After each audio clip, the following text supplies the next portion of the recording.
Alright guys, let's hop into it. So real quick, I decided to make this video to show why the claim that gnomes are the best mages for PvE on the Alliance side is wrong, but I expanded it a little bit to quickly sweep over the horde choices, basically just to reaffirm them and explain what better for PvE really equates to. So let's start with the undead. They get Will of the Forsaken, which is the racial that's worth talking about here, and you become immune to Fear, Sleep and Charm for a short while. Now people say that this only matters in PvP, which is a bit of an overstatement. There is a fair amount of raid bosses that have fear, and Will of the Forsaken will come in useful on those fights. The problem is the payoff is very small, due mostly to the fact that all encounters are scripted, which is actually great for you because you get to use it in advance and not get interrupted while you're casting. But it also means that the troll mages know exactly when it's coming and can play around it, which means that their loss is minimal. Trolls, on the other hand, get berserking, which increases your attack speed by 10 to 30% depending on how hurt you are. And this add-on here, like depending on how hurt you are, can actually be taken into account when you use stuff like demonic runes and other things to just bring your HP down to get more of that attack speed. So it's actually a very consistent racial. You can use it in every fight. It will always net you more damage. And even on fights where there is fear and undeads have Will of the Forsaken, this racial will most likely get you even more damage. So it's useful all around. What that means is if you have two mages with equal gear and equal skill, one troll, one undead, the troll will do more damage. Hence, it's better for PvE. That's what people mean when they say that. It's important to note though that it's not that much more damage. And an undead mage with just slightly better gear than a troll will out-DPS the troll, in all likelihood, despite trolls having a better racial. So these racials will only be a determining factor if you're really min-maxing your character, if you're really putting in the time and effort to be the very best there ever was. And very few raiders do this, I might add. If you're planning on taking raiding that seriously, if you really want to be that good, then you're in a minority. Odds are you're not going to be that. But you'll be a tiny minority in a sea of mediocre raiders. If you're not, then the racials won't matter, and you shouldn't consider who's better for PvE anyway. Because what will matter is who put in that little extra time to get just a little bit better gear. But yes, assuming completely equal gear and completely equal skill, a troll will do more damage. Now, for some reason, people assume the same is true for gnomes on the Alliance side. And it's not. So it seems to me, when determining which race is better for mages in PvE, people make two mistakes.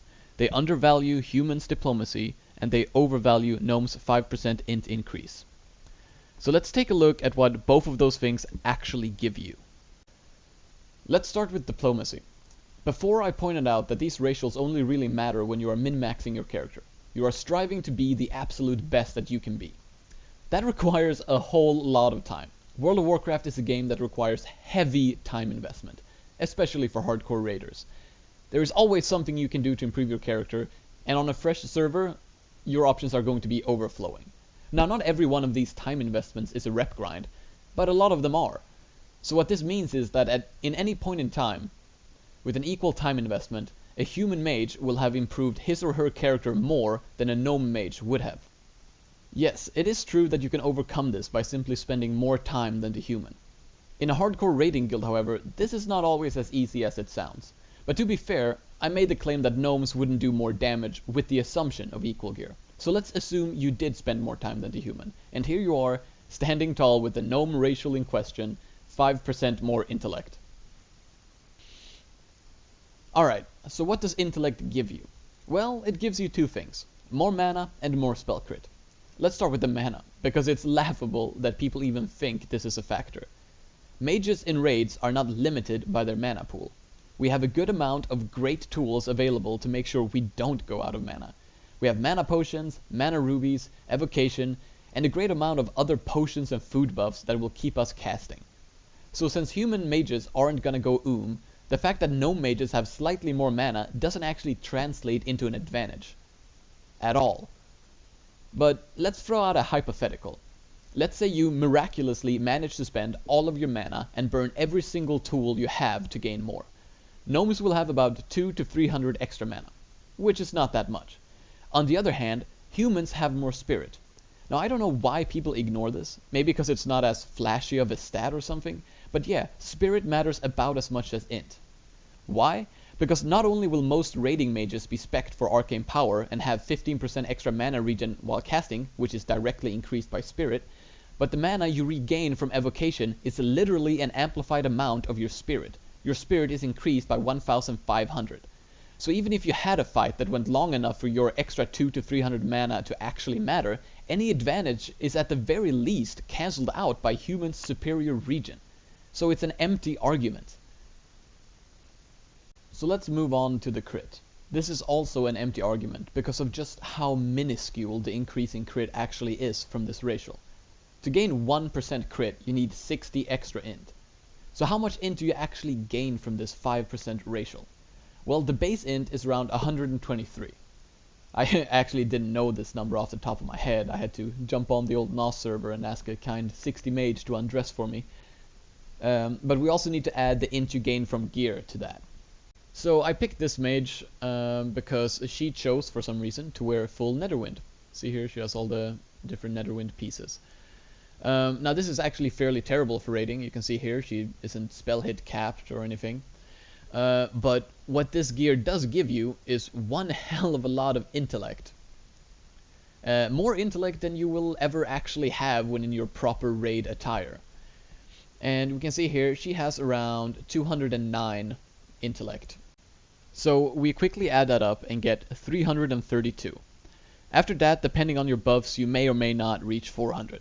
But let's say an even 400 in order to keep the math simple. 400 juicy intellect to take 5% from, which equals 20 int. La-di-da. 1/3 of 60. 1/3 of 1%. 0.33% crit. Now some of you might be saying, well, that is still more. You still gain an advantage. Well, I need you to understand something. In order for 1% crit to actually pay off, you have to cast 100 frostbolts. Well, actually, you have to cast slightly more than that, because even when hit capped, some of those frostbolts will miss. But let's be generous towards the gnomes here and say you only have to cast 100 frostbolts to make that 1% actually equal 1 more crit. Well, 100 frostbolts non-stop casting is slightly over 4 minutes worth of frostbolts, which is actually not entirely unreasonable for a select few of the longer boss fights. But you don't have 1%, you have 1/3 of that, so we need to multiply that 100 by 3. And we obviously get 300, which is, when you do the math, actually 12.5 minutes of non-stop casting. So are there any fights out there that will go that long? Well, there are a few actually. Kafun could drag out to 12 minutes or slightly more. But guess what? You won't be reaching 300 frostbolts because you will be doing a whole lot of other shit, like running, targeting, bandaging, panicking, so on and so on. And even if you could, not all of those 300 would actually hit and be counted towards possible critical strikes. So it's pretty safe to say that there is no encounter in vanilla World of Warcraft where gnomes will statistically gain even 1 more crit over a human mage with the same gear. So let's see the correct assumptions. Assuming equal gear and equal skill, a troll mage will out DPS an undead mage. Assuming equal gear and equal skill, a gnome mage will do the same damage as a human mage. And that is the long and short of it. So what is my personal recommendation? Well, my recommendation is that if you don't have a burning passion to not only be the very best mage in your guild, but also to set server-wide DPS records on the bosses, don't bother picking a race because of the racials. At least not if you're a mage. In most guilds, you're gonna be able to be the absolute best mage regardless of which race you picked. If you just work hard and work smart. If you do, however, have a passion for those things, pick troll if you're horde, and for alliance, pick whatever, but human will be slightly easier.